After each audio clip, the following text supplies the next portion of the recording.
Je suis une apaïste de longue date.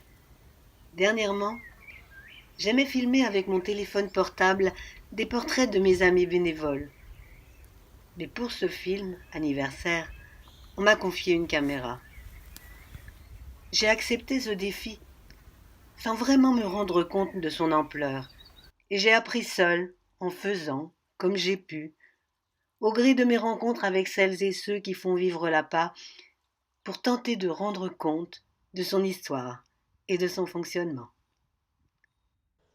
Dans son livre, Le mois des demoiselles, Philippe Lejeune évoque dans le jardin de Michel Vanet les premiers projets de l'association élaborés la veille. La nuit tombe, nous sommes 7 sous les arbres, près des rosiers et des fraisiers, assis autour d'une table couverte des restes du buffet de midi. La journée d'autobiographie a eu lieu. C'était réussi, je crois. Plaisir de faire se connaître entre eux, ceux qu'on connaît, c'est une chaîne d'amitié. On a essayé de s'organiser pour agir. Un groupe pour le bulletin, un groupe pratique d'écriture, savoir comment élaborer par montage un texte convaincant à partir d'une écriture journalière, et surtout un groupe lecture pour l'accueil des textes autobiographiques dont nous allons solliciter l'envoi. Me revoilà dans les appels, mais cette fois pour l'association. En fait, ça se mélange un peu dans ma tête, la recherche sur les jeunes filles et l'association. Toutes deux sont nées de la réaction de Chantal à la publication de Cher Cahier. Effectivement, c'était dans le jardin ici, donc il y a eu cette photo historique, je pense que c'était le lendemain, qui est prise là, où on voit Philippe, bien sûr, on voit Philippe Artière aussi, l'autre Philippe, c'était son bras droit universitaire, à côté d'autres personnages, Laurence Martin, Sonia Goldi, et puis Philippe Artière, Philippe, c'était les jeunes espoirs de l'APA, qui ont tenu toutes leurs promesses. Est-ce que Michel, tu peux nous raconter ta rencontre avec la part? Alors en fait, tout a commencé avec Claire Pic, qui est accrochée dans la salle d'études. Et Claire Pic, c'est notre portrait du Fayoum à nous, ces dignitaires égyptiens et romains qui étaient enterrés dans le sable du désert et dont l'image est parvenue jusqu'à nous. Oui, tout a commencé à cause d'elle parce que c'était l'aïeul de Chantal Chaveria du Moulin. Et j'étais ami avec Chantal Chaveria et elle avait hérité de Claire Pic, son aïeul, un très important journal. Alors Chantal, elle se préoccupait du devenir de cet important journal de son aïeul, et donc elle a entrepris de le transcrire. Et c'était le moment où Philippe Lejeune préparait son livre Le mois des demoiselles, et il était dans des enquêtes sur les détenteurs de journaux de jeunes filles du 19e siècle. Et lors d'un colloque sur les archives privées à Nanterre, Chantal s'est levée, elle avait levé la main, elle a dit: et si on faisait une association? Et donc l'idée de l'association est plus ou moins partie de là, pour, dans un premier temps, accueillir les desiderata des diaristes. Surtout, c'était orienté sur les journaux. Et Philippe, à la suite de ses appels à France Culture et bien d'autres, a reçu beaucoup d'autres lettres, beaucoup de courriers qui lui disaient: bon, je n'ai pas de journal de grand-mère, mais j'ai mon journal. Qu'en faire? Que va-t-il devenir? Peu à peu, l'association s'est étoffée, agrandie, et voilà, elle n'a pas aujourd'hui. Est-ce que tu penses que lors justement de la fondation et du développement de l'association française, il y a eu une influence d'autres projets européens, je pense par exemple aux Italiens, Évidemment, il y a la photo de, Saverio Tutino? de Saverio Tutino et de sa femme Gloria, Saverio et puis Gloria, aux côtés de Philippe Lejeune, en train d'ascensionner le chemin qui conduit au château des Alimes, qui domine la colline. Et alors Philippe avait voyagé en Italie. Il était allé dans ce petit village de Toscane qui accueille l'Archivio Diaristico Nazionale. C'est un petit village de Pieve San Stefano, près d'Arezzo. Et là, Saverio, qui était un très grand personnage, grand journaliste, reporter à l'UNITA, et il avait l'idée de cette archive nationale des écrits populaires. Et il avait eu la conscience, et il a cette formule magnifique, Saverio Tutino, d'un peuple de l'encre. Et alors, Philippe a visité l'Archivio, évidemment, et il a été très séduit. Et il y a des pièces étonnantes qu'il déployait pour la fête de l'Archivio. Alors, qu'est-ce que c'est que cette fête? C'est un concours d'autobiographie. Alors, évidemment, Philippe avait été un peu réticent, Philippe le Jeune, à l'idée d'un concours. Qu'est-ce qu'on allait récompenser? Celui qui avait la plus belle vie, celui qui... Et puis, bon, le texte qui recueille le plus de suffrages de je ne sais quel jury est édité. Mais enfin, tout le monde est fêté sur la petite place du village. C'est présenté, animé, c'est merveilleusement fait et humain. Si je comprends bien, l'appel est venu à toi par l'intermédiaire de Chantal. Oui, D'abord. oui. Il connaissait la médiathèque d'Ambérieu, Chantal, que je connaissais par Charles Juliet, est venu me voir, a eu l'idée, et puis Philippe a été séduit aussi. Et donc, elle s'est installée dans les locaux de la médiathèque d'Ambérieu. Oui, oui, oui.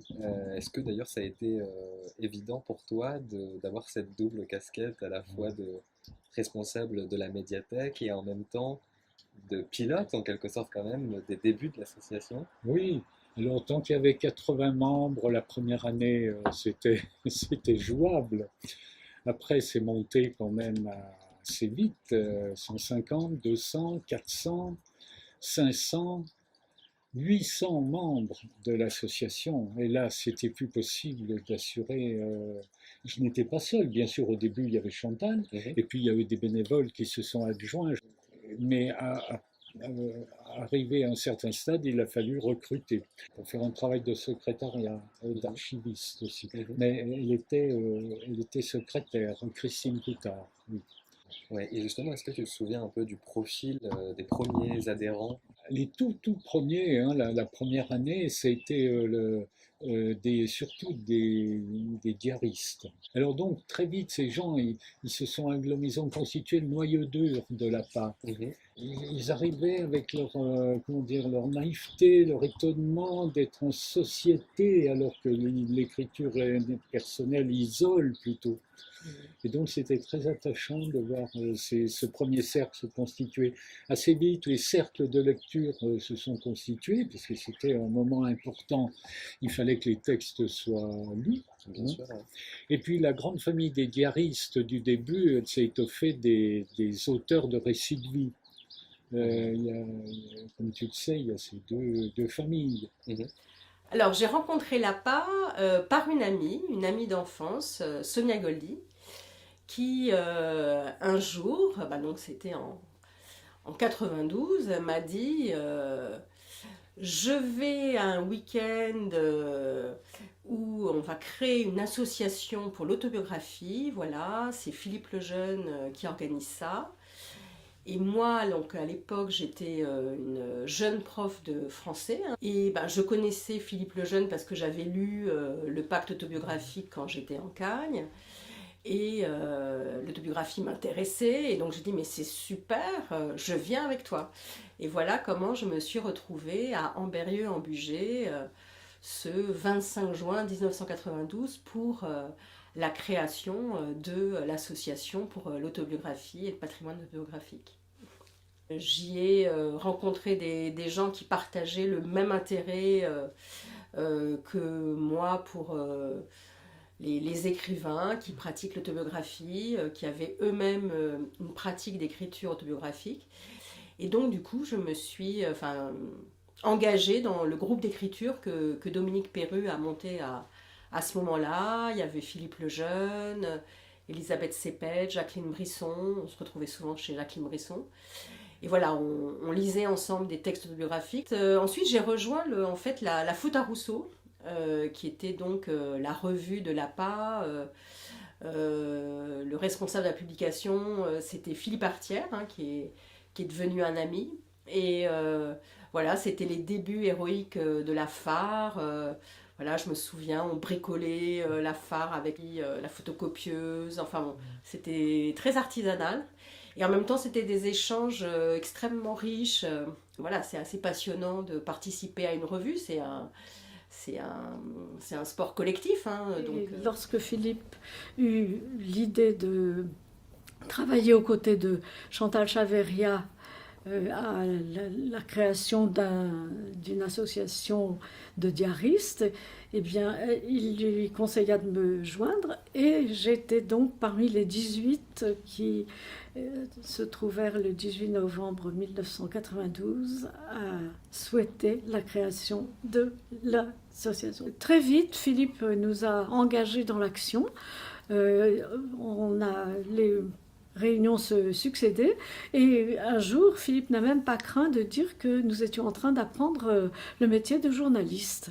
Alors, bien confiant dans nos nouvelles responsabilités, on avait vraiment un grand désir de travailler et on se voyait souvent et c'était assez merveilleux parce qu'on avait l'impression de marcher tous ensemble avec l'objectif de faire connaître l'APA et les possibilités riches qu'offrait le journal intime. Et c'est ainsi que nous devînmes les créateurs de la Faute à Rousseau, qu'une bonne partie de notre activité fut consacrée désormais à réunir les articles qui constitueraient les numéros de la Faute à Rousseau. Alors, voici le premier, fait avec les moyens du bord, de simple papier renéoté et agrafé. Et puis, déjà, le numéro 7 est plus élaboré. On voit bien l'intérêt porté sur les jeunes années. Voilà. Et puis, au fil du temps, ces albums devenaient de plus en plus soignés. Chacun apprenait son métier en même temps. Le rire de soi, rire des autres, oui, on abordait un peu tous les sujets. On était de plus en plus artistes, plutôt, nous dirons. Nous étions un groupe de lecture et beaucoup d'entre nous souffraient un peu. Ils étaient là, ils avaient été en attente d'un lieu où écrire et où se faire entendre, et c'était pas tout à fait ce que l'on vivait. On vivait en fait en se précipitant sur ce qui arrivait à Ambérieu, de nouveaux textes. Nous allions toujours vers des textes qui ressemblaient à à ce que nous étions, à ce que nous cherchions. Et puis ça nous a quand même forcé un petit peu à regarder des gens un peu différents de nous. Et ça a donné l'idée d'écrire des cahiers sur un thème choisi par le groupe et dont les textes seraient réunis à la fin d'une année et mis à la disposition des adhérents de l'APA. En général, nous travaillons autour d'un thème. Alors voici un des tout premiers numéros des cahiers. Frères, sœurs, qui nous emmenait au dehors des limites familiales à réfléchir. Donc on fait une première réunion pour trouver des idées et puis quelques semaines après, une deuxième pour fixer quel sera le sommaire définitif. À un peu toutes les étapes, c'est quand même beaucoup un travail d'équipe. Et il n'y a guère que ce travail un peu technique de mise en page que je fais toute seule. Voilà, couverture. Donc au début, il y a 2 grands articles. Les rubriques s'appellent Page blanche et l'événement, dans lesquels on met des choses importantes au niveau de l'actualité de l'autobiographie, bien sûr. Ensuite commence le dossier et puis vers le milieu, nous avons une rubrique qui a été ajoutée récemment qui s'appelle Fonds APA. Dans chaque numéro, On met en valeur un texte ou un ensemble de textes déposés à l'APA en mettant des extraits assez longs, puisque cette rubrique fait environ une quinzaine de pages. La personne qui a écrit ce texte s'appelle Christiane Buré-Cohen. Là, il y a son arbre généalogique, la famille des Buré et des Cohen de l'autre part, qui étaient des Français d'Algérie. Et en fait, à la fin, la dernière partie de la revue, ce sont des chroniques, c'est-à-dire des sortes de notes de lecture sur des livres récemment parus et qui ont évidemment un rapport avec l'autobiographie. Et enfin, tout à la fin, il y a quelques petites infos sur la vie de l'association, les différentes manifestations organisées et ce qui se passe à l'APA de manière générale. Et un rappel de nos publications. 3 numéros par an, et comme la revue paraît depuis le début que l'APA existe, c'est-à-dire 1992, on en est actuellement à 86 numéros. L'année prochaine, ce seront les 30 ans de l'APA et on en aura fait donc 90. Alors, ce qui me plaît dans ce travail que je fais pour la Faute à Rousseau, entre autres, c'est qu'il y a tout un aspect concret. Parce que, au départ, j'ai là tout un ensemble de choses un peu hétérogènes qui sont des textes d'un côté, des articles qui sont écrits d'une part par des gens de l'APA d'ailleurs, ou bien par des personnes extérieures, et puis de l'autre des images qu'ils m'ont envoyées ou que j'ai trouvées de mon côté. Et il s'agit d'assembler tout ça et d'en faire un objet abouti. Autre aspect qui me plaît bien, c'est être un chaînon dans l'association entre ceux qui l'animent et les adhérents, puisque la revue est un de nos principaux moyens d'expression, un lien avec les adhérents et abonnés, où nous les informons sur ce que fait l'association et aussi sur le contenu du très riche fonds que nous avons en Berrieux, puisque on en fait une exploration dans chaque numéro. Oui, qui sont les premières personnes à s'être intéressées à l'APA et au texte de l'APA? Voilà, et au texte, mais les premiers chercheurs, ils se sont intéressés aux gens de l'APA, à ces individus qui se réunissaient pour partager et durer ensemble. Mais les premiers qui sont venus étudier l'APA, mais c'était des chercheurs, des anthropologues, et il y avait Anna Iuso qui a fait sa thèse sur les mouvements autobiographiques en Europe, et au fond, elle était plus intéressée, non pas tellement par les textes, mais elle était intéressée par les personnes qui se constituaient en association pour durer ensemble, pour vivre ensemble leur passion privée, parce que l'écriture est une passion privée, l'écriture personnelle bien sûr.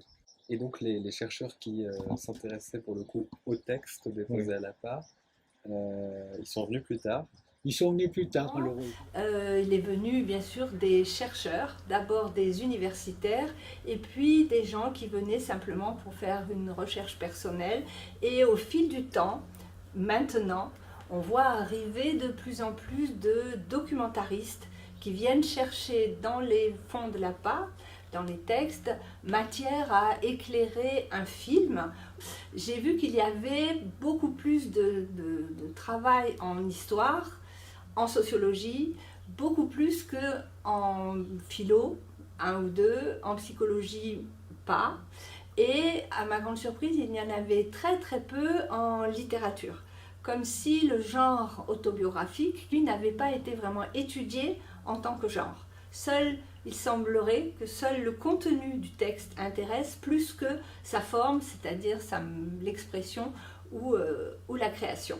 En fait, je me suis rendu compte que par année, il y a à peu près entre 10 et 15 personnes qui viennent en Berrieux consulter les textes de l'APA, ce qui fait l'un dans l'autre quelques centaines de chercheurs venus en train, en avion et quelques-uns de très loin jusqu'ici pour pouvoir poursuivre leur travail de recherche. Ben voilà, j'ai choisi d'en présenter que quelques-uns. Clémentine Vidal-Naquet, qui a fait un gros travail sur le lien conjugal pendant la guerre de 14-18. Martine Sonnet, qui a travaillé à partir des textes de Lapa sur les autobiographies professionnelles et les femmes au travail. Bernard Lahire, le sociologue, est venu aussi, il a été parmi les premiers à utiliser le fond de l'APA et il a travaillé entre autres sur les rêves et Monsieur Gobi, Boris Gobi, qui vient aussi régulièrement, qui est venu aussi régulièrement pour son travail sur mai 68. Et bien sûr, il ne faut pas oublier les chercheurs étrangers qui viennent alors d'un peu partout dans le monde, d'Australie pour Sonia Wilson, sur un travail sur les journaux féminins. Eileen Redan, irlandaise, d'Université d'Irlande de Galway, qui vient pour un travail sur le vécu de la maladie par le malade. On a aussi des chercheurs, beaucoup de chercheurs des États-Unis, plusieurs, de l'Université de Pennsylvanie, l'Université de Cincinnati, sur des travaux aussi différents que les rapports sur la frontière entre français et allemand entre 39 et 45. Il y a aussi donc des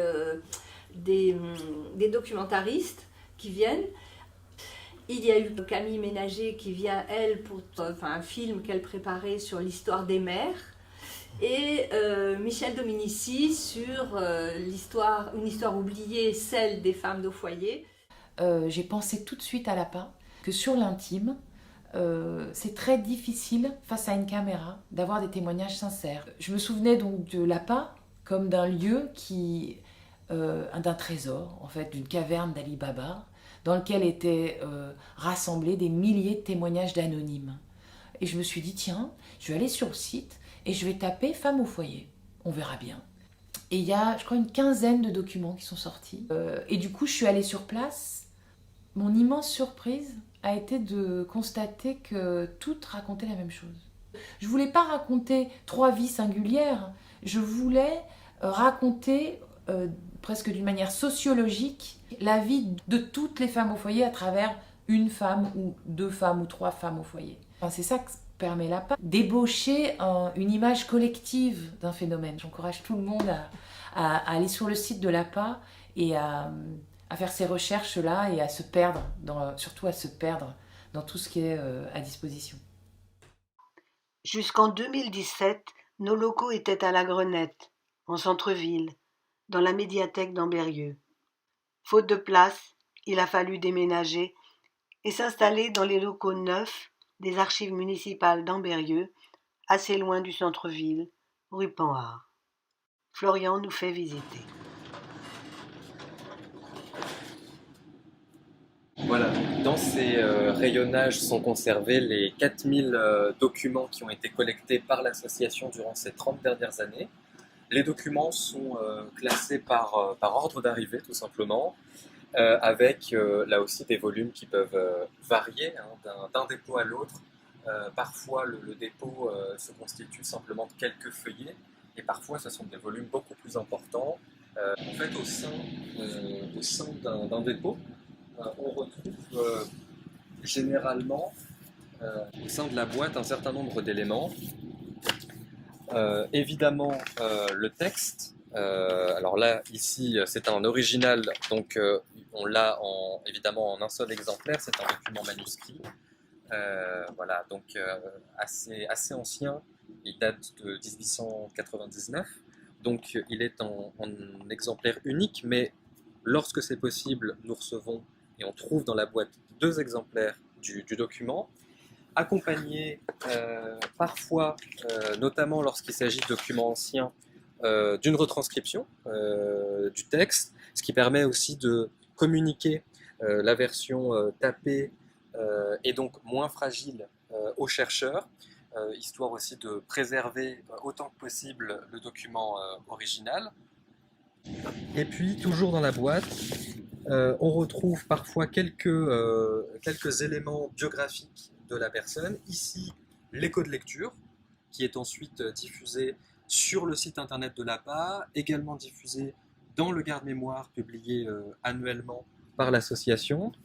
Et puis on retrouve également le dossier du déposant qui comporte à la fois la déclaration du déposant, donc le contrat de dépôt, et la correspondance éventuelle entre le déposant, l'ayant droit, l'auteur du texte, et l'APA, qu'il s'agisse des relations avec Ambérieux, donc le secrétariat, le siège, ou avec les lecteurs et les écouteurs du texte. Oui, je pense qu'une manière intéressante justement de découvrir l'APA, c'est de s'intéresser au circuit des documents lorsqu'ils arrivent ici à Ambérieux, au siège de l'APA, puisque on commence d'abord par les enregistrer dans la base de données, vérifier que ce sont des documents autobiographiques, qu'ils sont inédits. Lorsque les documents sont enregistrés ici à Ambérieux, ils sont envoyés au sein d'un des groupes de lecture de l'association. Il y en a aujourd'hui 4 répartis sur tout le territoire, un à Toulouse, 2 en région parisienne et un dernier à Aix-en-Provence. Au sein de ces groupes de lecture, chaque texte envoyé est lu et au terme de la lecture est rédigé ce qu'on appelle à l'APA un écho de lecture. Et lorsque les textes sont écoutés, ils retournent ici, à Ambérieux, où ils sont ensuite conservés dans des conditions de conservation optimales au sein du magasin d'archives qui est situé à quelques pas d'ici et qui est partagé avec les archives municipales d'Ambérieux. Au cœur de l'APA, les groupes de lecture accueillent, avant archivage, les textes déposés. J'ai filmé le groupe de lecture Paris 1 créé en 1992 et auquel participe Philippe Lejeune. Les textes y sont répartis, les échos de lecture sont ensuite lus à chaque réunion et validés par le groupe après discussion. Alors, pour moi, donc, je suis restée depuis maintenant presque 25 ans, ou même un peu plus, dans ce groupe de lecture. Et c'est vrai que je me présente toujours comme, dans le cadre de l'APA, comme une lectrice. C'est pour moi le cœur de l'APA, la lecture et ces réunions de groupe lecture. C'est très particulier. C'est une expérience qui est très difficile à partager, à faire comprendre, mais qui est vraiment essentielle. Ces lectures et ces échos de lecture permettent des échanges aussi à l'intérieur du groupe auxquels je reste très, très attachée, dont je ne me lasse pas. Et qu'est-ce que c'est que la lecture en sympathie ? En fait, ce sont plutôt les échos qui sont en sympathie, plutôt que la lecture.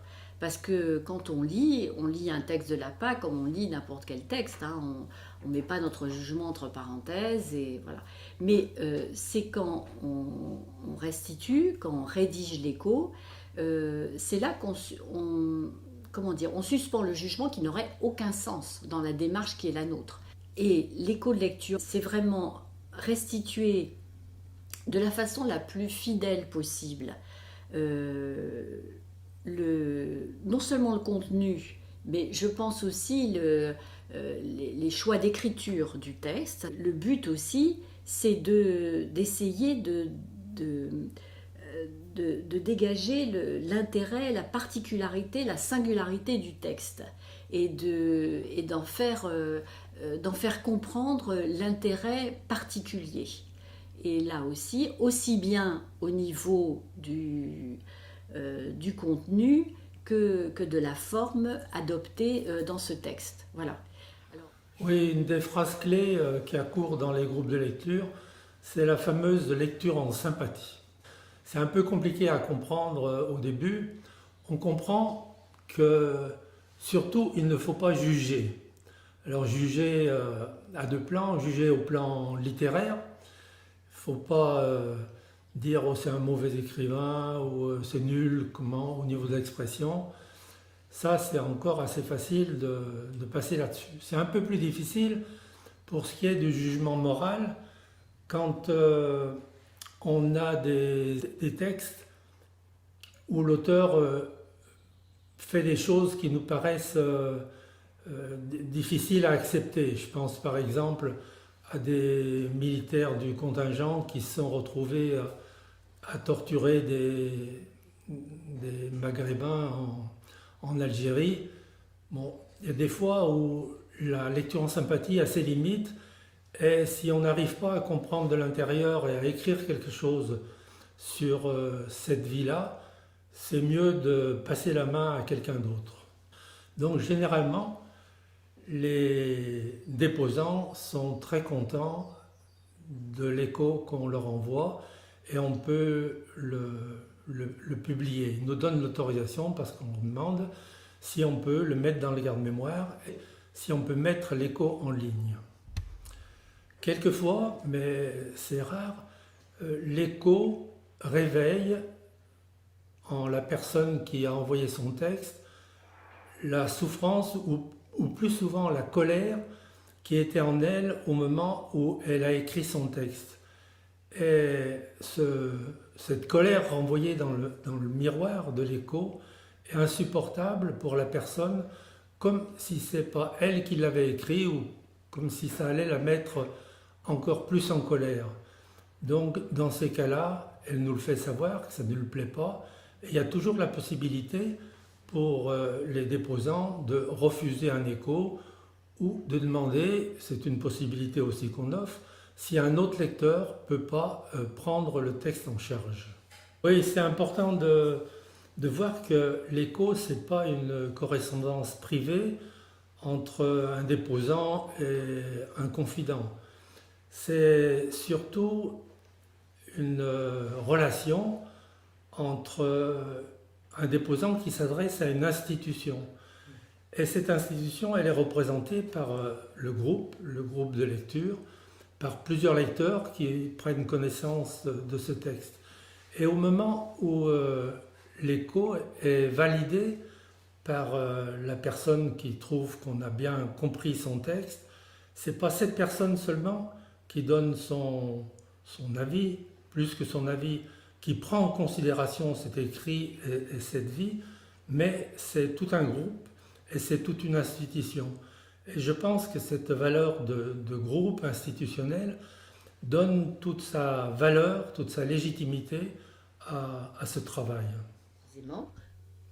J'ai envoyé à l'APA 2 exemplaires, je pense, du manuscrit. Peu de temps après, j'ai reçu un courrier de Jacqueline Brisson. Et dans ce courrier, il y avait l'écho, c'est-à-dire la réception de mon manuscrit. Et c'était d'une telle sensibilité, et c'était tellement en écho, en effet, à ce que j'avais ressenti. C'était comme une validation de mes propres écrits. Et donc, l'écho de l'APA, mais ça m'a confortée.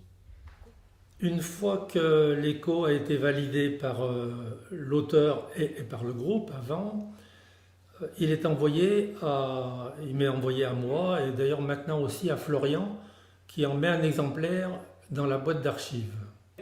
L'écho n'est pas le seul travail du groupe. Il y a un travail qui est le travail de documenter une fiche d'indexation pour la fabrication du garde-mémoire. Alors c'est vrai que le garde-mémoire n'a pas toujours existé. Au départ, il y avait la revue, La Faute à Rousseau, et dans cette revue, il y avait une sélection d'échos, mais rapidement, il y a eu tellement d'échos que c'était impossible de les mettre tous dans la revue. Il a été inventé de faire une revue pour mémoire gardée de tous ces échos. À partir du numéro 10, j'ai demandé à ce que ce garde-mémoire soit lié à La Faute à Rousseau comme un supplément et publié avec le dernier numéro de La Faute à Rousseau toutes les années, pour que chaque adhérent puisse avoir l'ensemble des échos qui ont été rédigés dans l'année précédente. Et j'aime aussi participer au groupe de relecture. J'ai participé au cahier de relecture sur Maghreb et autobiographie. J'ai participé aussi à écrire la maladie et aussi au cahier sur notre mai 68. Je trouve que c'est tout à fait complémentaire de la lecture des textes nouveaux qui sont déposés à l'APA. Et dans les cahiers de relecture, c'est une toute autre démarche. Et ça a été la première quand même initiative de l'APA pour répondre à une demande qui nous est faite, et bien heureusement très souvent, comment lire, parce que tout le monde ne peut pas aller à Ambérieu, s'installer à Ambérieu pour lire les textes. Et ce qui est très intéressant, bien entendu, c'est de lire donc toute une série de textes sur le même thème. Ce cahier, pour moi, est particulier, parce qu'il a donné lieu à un échange de textes avec nos amis des associations allemandes, belges, italiennes, pour nos publications respectives. Depuis 2015, l'EDAC regroupe les organismes qui archivent en Europe les égaux documents inédits. Peu à peu, l'idée est venue de créer une collection basée sur les archives de l'APA. Comment leur donner une audience un peu plus large ? Eh bien, l'idée est de partir d'une thématique précise, l'amour, les femmes dans la guerre, qu'un chercheur, une chercheuse, en général des apaïstes, mais pas forcément, plonge dans le fond de l'APA et avec cette idée en tête, constitue un corpus d'une dizaine de textes ou d'extraits de textes sur cette thématique précise. Des adhérents forment des groupes en région, à Lyon, Nantes, Paris, Toulouse, Genève, Lausanne. Ils organisent librement leurs activités. J'ai participé au groupe Paris 4, animé par Simone Ferradou pendant plus de 10 ans. On y lisait des textes écrits chez nous et échangions sur les livres autobiographiques que nous avions aimés. Je trouve que dans ce texte, sur cette lettre, tu as un ton beaucoup plus libre, beaucoup plus décontracté, évidemment, qu'avec c'est joyeux. Oui. Et puis, je suis absolument sidérée par une vie bourgeoise, avec des parents bourgeois, au camp des éclaireurs. C'est très... Enfin, moi, j'étais heureuse de te retrouver. Aujourd'hui, je suis devenu l'animateur de ce groupe. Nous, groupe libre, parce qu'on y échange sur nos lectures, nos centres d'intérêt. On se fait des programmes, c'est-à-dire qu'on sait un peu à l'avance ce qu'on présentera à la fois suivante, de façon à pouvoir s'y intéresser avant. Et il nous arrive, ça nous est arrivé récemment, d'inviter un auteur d'un livre qui nous intéresse. Très récemment, on a invité, c'était un peu particulier, la fille d'une des membres du groupe, Sandra Van Bromersch, qui a écrit un livre qui relate son expérience de 20 ans comme dame de compagnie de Lucette Détouche, la veuve de Céline. On a passé un après-midi avec elle à lui poser des questions sur l'écriture de son livre, ses relations avec l'éditeur, ses relations avec les libraires, avec les lecteurs. C'était très enrichissant. Dans le cadre des activités de l'APA, en mars 2020, comme nous tous, je me suis retrouvé enfermé lors du premier confinement, et c'est alors que Elisabeth, le gros chapuis, a créé ce premier blog qui s'appelait Vivre confiné, qui était un blog temporaire, qui devait durer le temps du confinement, qui permettait aux gens d'échanger sur ce qu'ils vivaient, comment ils le vivaient. J'ai très vite participé à ce blog de façon régulière, et lorsqu'il s'est terminé, en juin 2020, très vite, je me suis posé la question de savoir comment faire rebondir cette expérience et la prolonger avec un autre blog qui, lui, serait beaucoup plus pérenne. Ce deuxième blog, on l'a créé en novembre 2020. Il s'appelle Grain de sel. Et voilà. Et depuis, il dure et on en est à aujourd'hui presque bientôt 400 billets échangés. J'ai été rencontrer le groupe de Genève. Nous sommes une quinzaine de personnes qui se rencontrent à peu près toutes les 6 semaines. Le principe, en fait, est d'alterner entre des des lectures de textes courts que nous préparons sur des thèmes prédéfinis. C'est la séance qui suit. Normalement, on a soit un invité, soit c'est un membre du groupe qui présente un livre ou une démarche liée à l'autobiographie. Donc, ce jour-là, Huguette Junot a rappelé le lourd travail et le plaisir d'organisation des Journées de l'APA à Genève. Les conférences, les spectacles, les visites et les repas furent une réussite. Je vous présente donc les cahiers de l'APA, juin 2016. Et la spécificité de ce cahier, c'est que ce sont des lectures du fonds APA, qui reflètent tout à fait, si vous voulez, et la position des Suisses par rapport à la dernière guerre, les idées aussi de la France par rapport à la Suisse, et à travers ceci, on a découvert beaucoup de choses. Ce cahier, en tout cas pour moi maintenant, est tout à fait en miroir avec maintenant. La Suisse a cassé si vous voulez, sa neutralité cette fois-ci et s'est alignée avec l'Europe pour la guerre en Ukraine. Vous voulez ce cahier par rapport à ce qui est en train de se passer maintenant est encore plus fort, à mon humble avis. La réunion s'est achevée dans la bonne humeur, un verre de champagne à la main. J'ai rencontré aussi le très actif groupe local de Toulouse. Nous avons eu à cœur très très vite de faire connaître l'APA en région et donc d'organiser des rencontres sur l'extérieur, des présentations dans des librairies. À ce titre-là, Marie-Hélène Roch, qui nous a quittés aujourd'hui, et avait très à cœur de cette ouverture, de faire connaître l'APA, de transmettre les objectifs de l'APA en région. Le groupe a réalisé en 2006 un séminaire Écrire le moi aujourd'hui et en 2013 le séminaire Je au travail avec des tables rondes, des ateliers et des lectures à voix haute de textes sur le travail du fonds de l'APA. Le groupe écrit et publie beaucoup.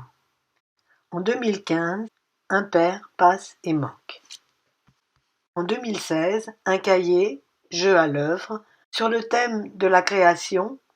En 2021, la publication d'un carnet, la page autoportrait, et d'un carnet images et autobiographie, avec des articles sur des films, des livres, des expériences personnelles sur ce thème. En 2022, les apaïstes Alexandra Borsari et Dominique Martre présentent leurs journaux de voyage.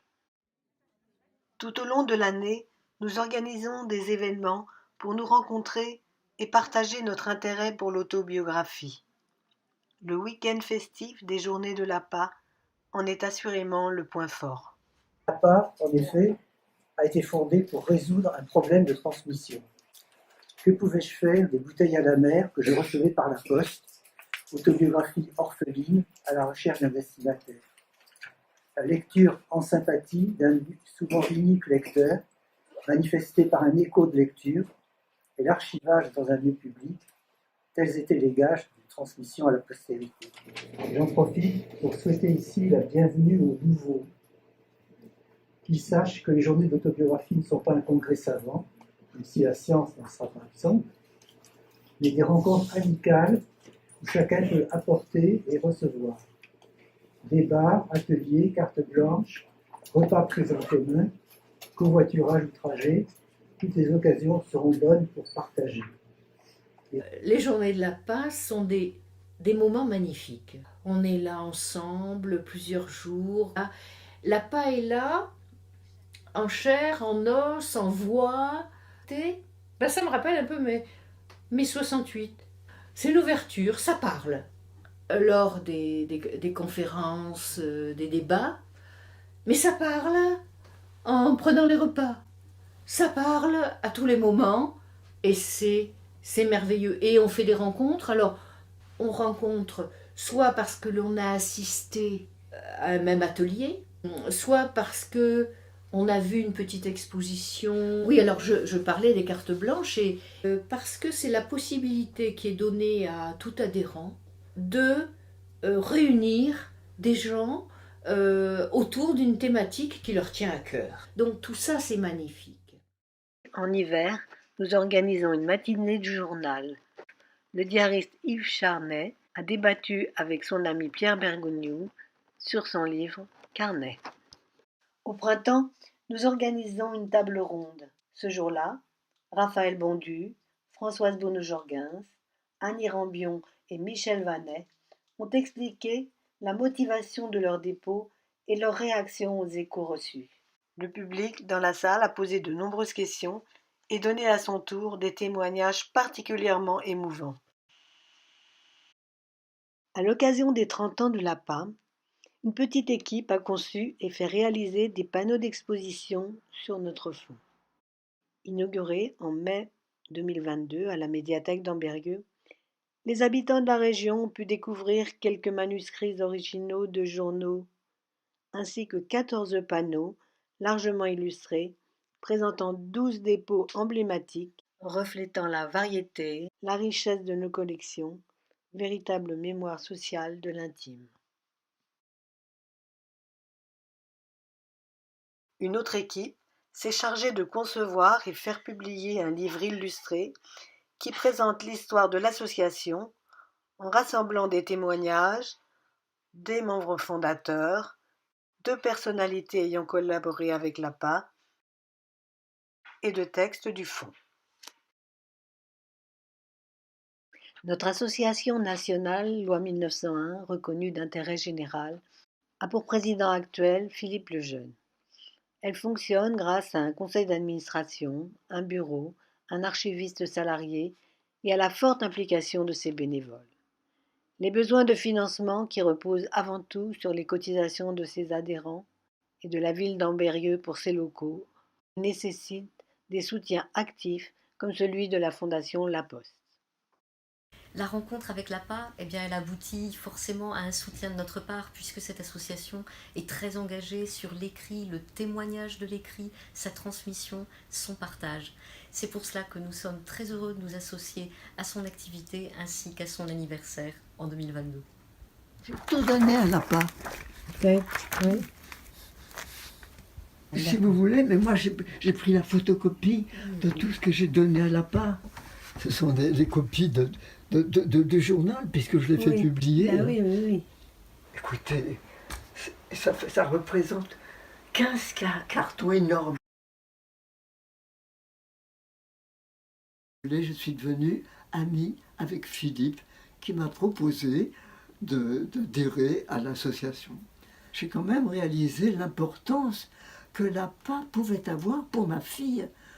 J'avais qu'une idée, c'est surtout qu'elle vive n'importe comment, mais qu'elle vive.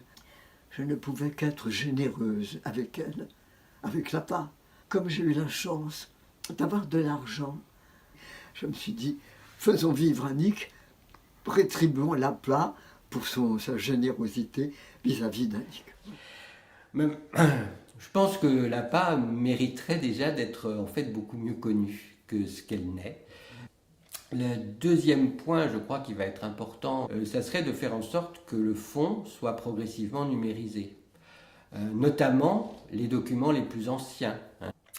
Ensuite, il y a une autre grande idée pour l'avenir, une idée que Philippe Lejeune a souvent mise en avant, c'est qu'il faudrait que nous ayons en France une maison d'autobiographie, c'est-à-dire un lieu qui soit vraiment un lieu accueillant, pas seulement des archives comme le sont nos archives en Ambérieu, mais un lieu dans lequel il y ait également des salles de réunion. Pourquoi pas d'avoir un petit musée dans lequel on présenterait une partie des documents de l'APA, même pourquoi pas avoir des zones permettant des résidences. Il faut chercher les opportunités, on y travaille, nouer des partenariats, notamment on essaye de développer des choses dans la région Rhône-Alpes, puisque c'est la région d'Ambérieu. Ça pourrait être un petit peu central par rapport à ce que une de nos interlocutrices dans nos différentes démarches présentait comme une sorte de triangle de l'autobiographie entre Pieve San Stefano et Emmendingen. On a Pieve San Stefano en Italie, Emmendingen en Allemagne et quelque chose en région Rhône-Alpes, soit en Berrieux, soit pourquoi pas à Lyon. L'APA est à l'image de Philippe le Jeune. Son engagement passionné, sa culture, son humanité changent nos vies de façon singulière. Dans un climat amical, il incite chacune et chacun à donner le meilleur de soi-même. Les gens à l'APA sont concernés naturellement par la vie des autres. Et lire les textes, en faire les échos, etc., je trouve que c'est extraordinaire. Et toujours en sympathie, comme on dit. Et ça, c'était très fort. Et quand j'ai rencontré Philippe le Jeune, qui m'impressionnait beaucoup, mais qui m'a tellement dit de belles choses tout à fait simples et naturelles, que c'est devenu vraiment comme un frère. C'est tellement fantastique que Philippe ait créé l'association et qui permette à tout le monde de vivre au-delà de la mort. Voilà.